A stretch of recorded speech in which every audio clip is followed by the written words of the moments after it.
about how we build a building today. We start with a foundation, then we add one floor and then another, brick by brick, floor by floor, until the building finally rises. Now imagine doing the complete opposite.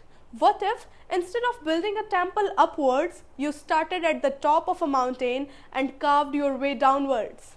No cranes, no electric drills, no laser measurements.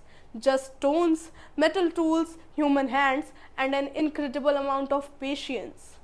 And the craziest part, one wrong cut could permanently damage something that had taken years to create. Sounds impossible, right? Yet, more than thousands of years ago, Indian artists, architects, and craftsmen were doing exactly this. Today, we are traveling through 3 extraordinary rock-cut sites in Maharashtra, Ajanta, Ellora, and Elephanta, to discover how ancient Indian literally turned mountains into art. Hello everyone, I am Akanksha and welcome back to Flashback Friday, Season 2, presented by Art with Abir.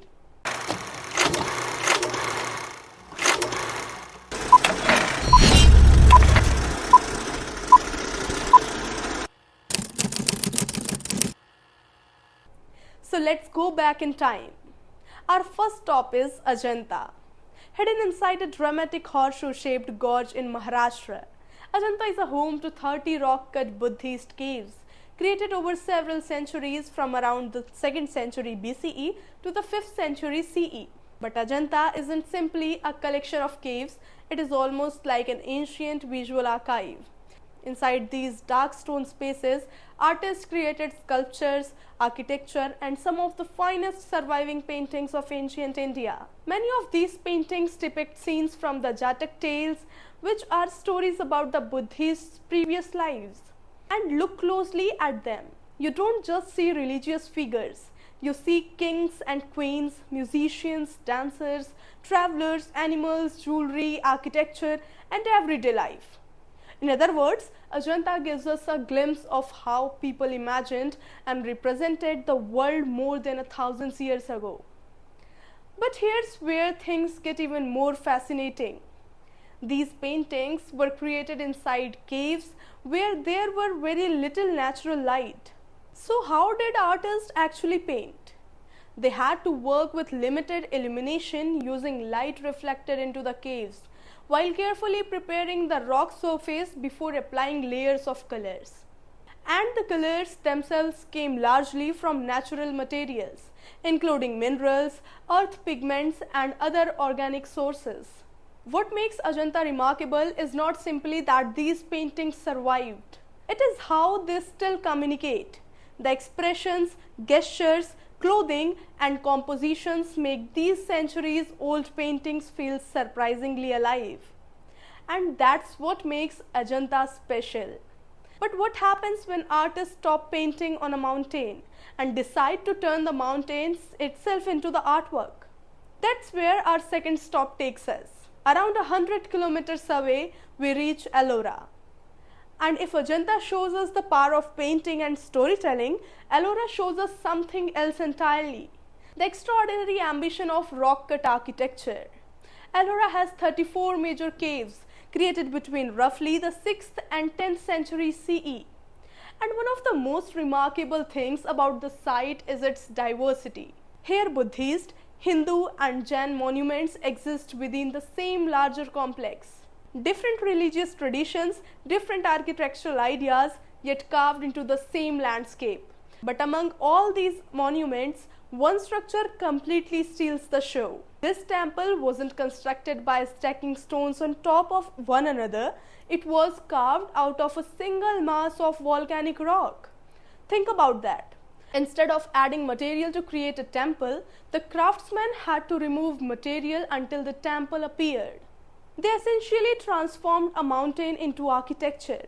The carving began from the upper portions and progressed downward. That meant that artists and craftsmen had to plan the entire structure in advance. Because once the stone was removed, you couldn't simply put it back. The temple contains enormous sculptures, pillars, courtyards, and architectural details, all integrated into the rock. And that is why the Kailasa Temple isn't just impressive because of its size. It's impressive because of the precision of the idea itself. The mountain wasn't treated as an obstacle. The mountain became the material.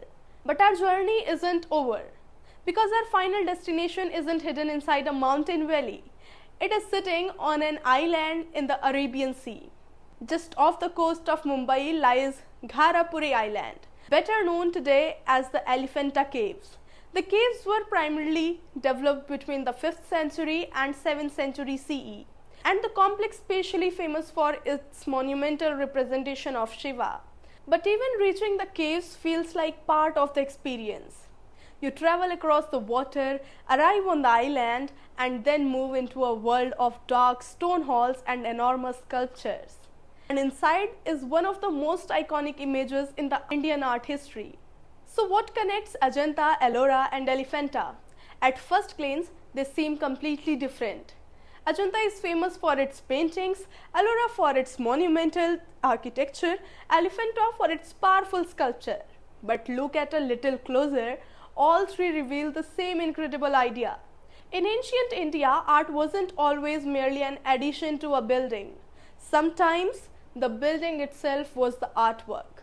At Ajanta, artists transformed cave walls into storytelling surfaces. At Ellora, an entire mountain was transformed into a temple. And at Elephanta, dark stone chambers became monumental spaces for sculpture and worship. These were not quick projects. They required generations of knowledge, skilled craftsmen, careful planning, and enormous patience. Today, we often think of technology as the ultimate measure of human achievement. But these monuments remind us that technology isn't only about machines. Sometimes, technology is knowledge passed from one generation to another.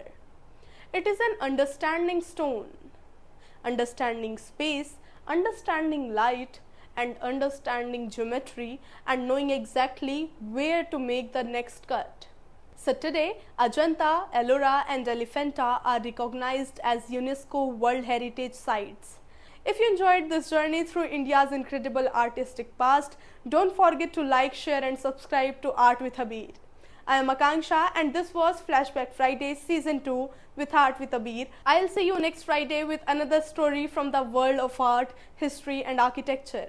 Until then, keep looking back to move forward and don't forget to subscribe to our channel.